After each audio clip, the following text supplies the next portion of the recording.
تربیت یافتہ تھی، مقام بدر پر لا کر 1000 کے لشکر کے سامنے کھڑا کر دیا۔ کسی کے پاس تلوار ہے تو ڈھال نہیں ہے، تیر ہے، کمان نہیں ہے، بے سر و سامان میدان بدر میں 1000 کے مسلح افواج کے سامنے جو مشرکین کی تھی ایک جماعت کھڑی ہے، لیکن ایک بات ہے، جس ہستی نے اس جماعت کی تربیت کی ہے وہ پوری انسانیت سے بڑھ کر سب سے بڑا استاد ہے، سب سے بہترین ادب سکھانے والا، تہذیب سکھانے والا اور سب سے بڑھ کر تربیت کرنے والا نبی صلی اللہ علیہ وسلم ہے۔ یہاں تک کہ وہ 313 کے تو لرزتا تھا زمانہ، آج ہم ہزاروں میں جو کرتے ہیں وہ نہیں۔ یہ 313 نے 1000 کے لشکر کو شکست دی تھی۔ اس کے پیچھے ایک فلسفہ تھا، وہ کیا تھا؟ نبی صلی اللہ علیہ وسلم کی تربیت۔ آپ صلی اللہ علیہ وسلم کے اوپر ایمان، اسلام کے لیے کٹ کرنے والے، اللہ رب العزت کی توحید کے لیے جانوں کو قربان کر دینے والے کارواں بنتا رہا، یہاں تک کہ غزوہ احد آیا، وہاں پر تلواروں کے چھاؤں کے نیچے صحابہ کرام نے اسلام کو بھی بچایا۔ نبی صلی اللہ علیہ وسلم کی جان کے آگے صحابی کھڑے ہو گئے اور جو تیر تھے اپنے جسم میں پیوست کرتے نظر آئے۔ خندق ہوئی، کھودی گئی خندق، صحابہ کرام وہاں پہ بھی ساتھ تھے۔ فتح مکہ ہوا، غزوہ حنین ہوا، تبوک ہوا، یہاں تک کہ ایک موقع ایسا آیا کہ نبی صلی اللہ علیہ وسلم کے ساتھ یہ جو جماعت تھی 313 سے بڑھ کر یہ جماعت آج 1,44,000 کو پہنچ گئی، اور یہ تربیت یافتہ تھی۔ میدان مکہ کے میدان مینا میں یہ جماعت کھڑی تھی اور نبی صلی اللہ علیہ وسلم ان ساتھیوں سے پوچھ رہے تھے، میرے صحابہ ذرا بتلاؤ میں نے تربیت میں کوئی کسر تو نہیں چھوڑی؟ جو اللہ نے میری طرف وحی کی تھی میں نے آپ تک پہنچانے میں کوئی کسر تو نہیں چھوڑی؟ سب نے بیک زبان ہو کر کہا تھا نہیں اللہ کے رسول، آپ نے کما حق کو پہنچایا۔ اور نبی صلی اللہ علیہ وسلم نے اپنی انگلی کو آسمان کی طرف اٹھا کر یہ فرمایا کہ اللہ گواہ ہے نا، جو تو نے مجھے دیا میں نے اپنے صحابہ کے اندر پہنچا دیا۔ یہ صحابہ کرام رضوان اللہ علیہم اجمعین کی جماعت، یہ وہ جماعت ہے جو اس دین کی امین ہے۔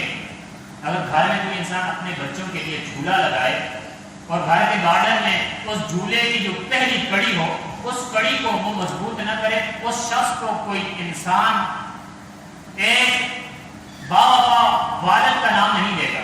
کیوں؟ اس نے وہ جو پہلی کڑی ہے جس پر پورا جھولا کھڑا ہے، جس جھولے پر آپ کا بچہ بیٹھے گا، اس شخص نے وہ کڑی جو تھی وہ مضبوط نہیں کی۔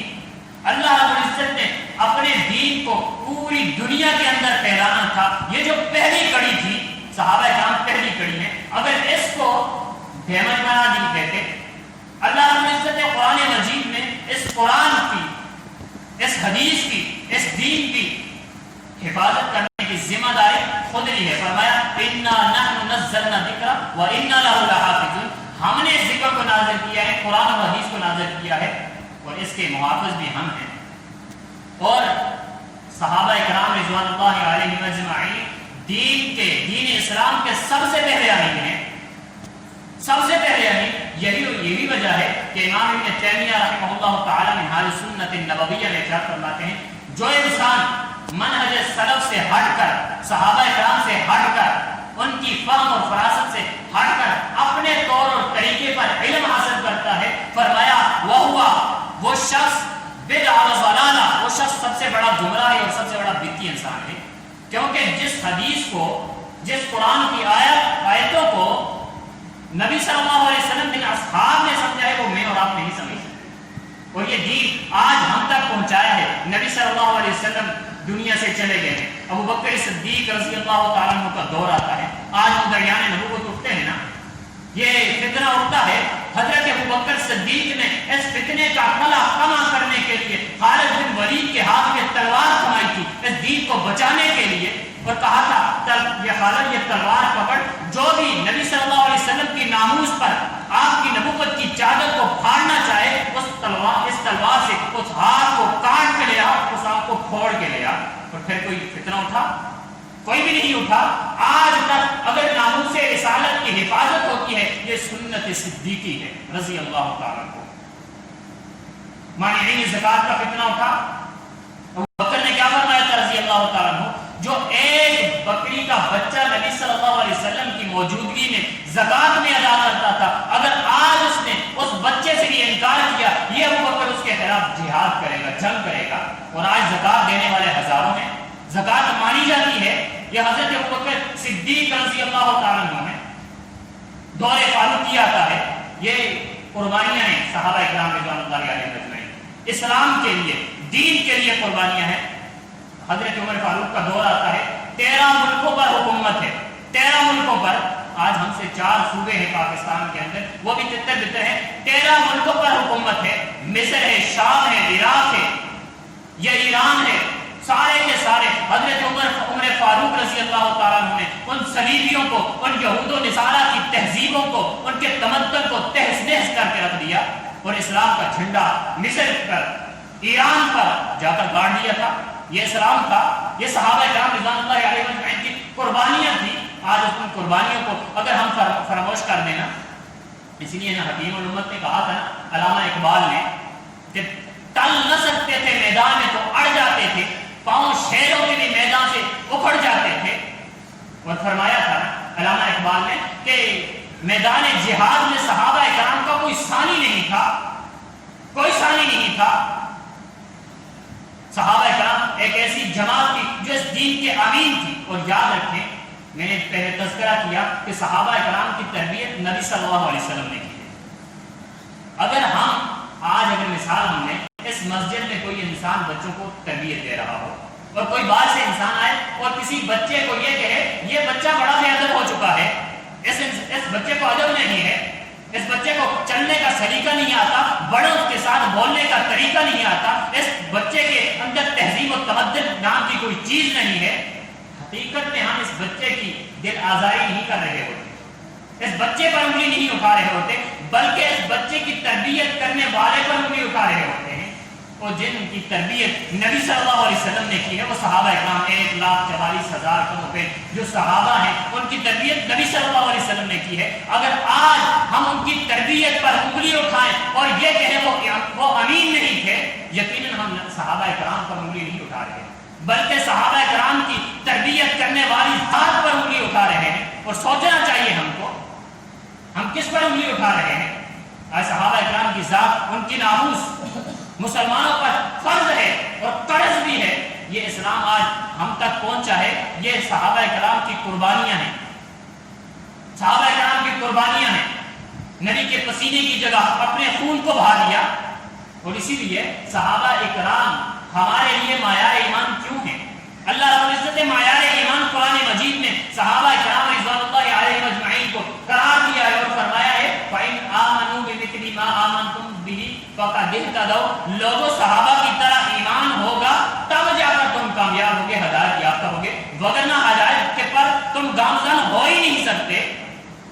منہج سلف، منہج صحابہ، ان کی طرح ایمان تم نے لے کر آنا ہے. یہ صحابہ کرام رضوان اللہ علیہم اجمعین اس دین کے ساتھ وفاداریاں کی تھی نا. کیا وجہ کہ ابو عبیدہ بن جراح نے اپنے والد کا سر کاٹ کر نبی صلی اللہ علیہ وسلم کے سامنے رکھ دیا تھا؟ کیا وجہ تھی؟ دین اور اسلام کی جنگ تھی. اپنے آپ کو تن من دھن سب کچھ دین اسلام پر قربان کر دینے والے، اللہ کی ذات پر، نبی صلی اللہ علیہ وسلم کی ناموس پر قربان کر دینے والے یہ صحابہ ہیں. ان کی ناموس کی چادر اگر آج کوئی پھاڑے، اللہ کی قسم اس سے بدبخت انسان کوئی دوسرا ہو نہیں سکتا. کیوں؟ انہوں نے اپنی خواہشاتوں کو مار کر، اپنی ضرورتوں کو پسے پشت ڈال کر محبت میں سب سے زیادہ اسلام کو ترجیح دی تھی. جب دیکھا نا مقام بدر کے موقع پر ابو عبیدہ بن جراح نے میرا والد کافروں کی صفوں میں لڑ رہا ہے اور اس کی وجہ سے اسلام کو نقصان پہنچ رہا ہے، کفر اور اسلام کی جنگ ہے، سارا کاٹا نبی صلی اللہ علیہ وسلم کے سامنے لا کر پیش کر دیا اور آنکھوں سے آنسو جاری. کیا وجہ تھی؟ یہ قربانیاں ہیں. حضرت ابوبکر صدیق کا بیٹا غزوہ بدر کے موقع پر عبد الرحمن بن ابی بکر بعد میں مسلمان ہوئے رضی اللہ تعالیٰ عنہ. یہ بھی مسلمان نہیں ہوئے تھے. جب مسلمان ہوئے غزوہ بدر کا واقعہ اپنے بابا حضرت ابوبکر کے سامنے پیش کرتے ہیں. فرماتے ہیں بابا میری تلوار کے نیچے آپ آ رہے تھے، میں نے یہ جان کر چھوڑ دیا، یہ سمجھ کر چھوڑ دیا، یہ میرے بابا نے ان کو چھوڑ دینا چاہیے۔ حضرت ابو بکر نے کیا فرمایا تھا؟ بیٹا تو کافروں کی صفوں میں مجھے مل جاتا اور تیرا سر میری تلوار کے نشانے پر ہوتا، اللہ کی قسم میں ایک منٹ بھی نہ رکتا، میں تیرا سر تن سے جدا کر دیتا۔ کیوں؟ دین اسلام کی محبت۔ وہ ربیہ بن کعب رضی اللہ تعالیٰ عنہ، پوچھا گیا نبی صلی اللہ علیہ وسلم کو وضو کرا رہے ہیں ہر روز، پوچھا ہر روز تم میری خدمت کرتے ہو، مانگو کیا مانگتے ہو؟ اور دیکھو ان کی محبت صحابہ کرام کی، آج ہم ان پر لان تان کرتے ہیں، اللہ کی قسم کتنے بدبخت ہیں ہم۔ پوچھا ربیہ مانگو کیا مانگ رہے ہو؟ ہر روز وضو کرتے ہو، میں اللہ سے دعا کروں گا اللہ تمہیں عطا کر دے گا۔ کہا اللہ کے رسول دنیا کی کوئی چیز نہیں چاہیے، میرے جیسا اور آپ جیسا بدبخت انسان کوئی ہوتا شاید دنیا میں کوئی چیز مانگ لیتا۔ کہنے لگے نہیں، اسألک مرافقۃ فی الجنہ، اللہ کے رسول آپ کی رفاقت چاہیے، آپ کا ساتھ چاہیے جنت میں بھی دنیا میں بھی۔ یہ صحابہ کرام رضوان اللہ علیہ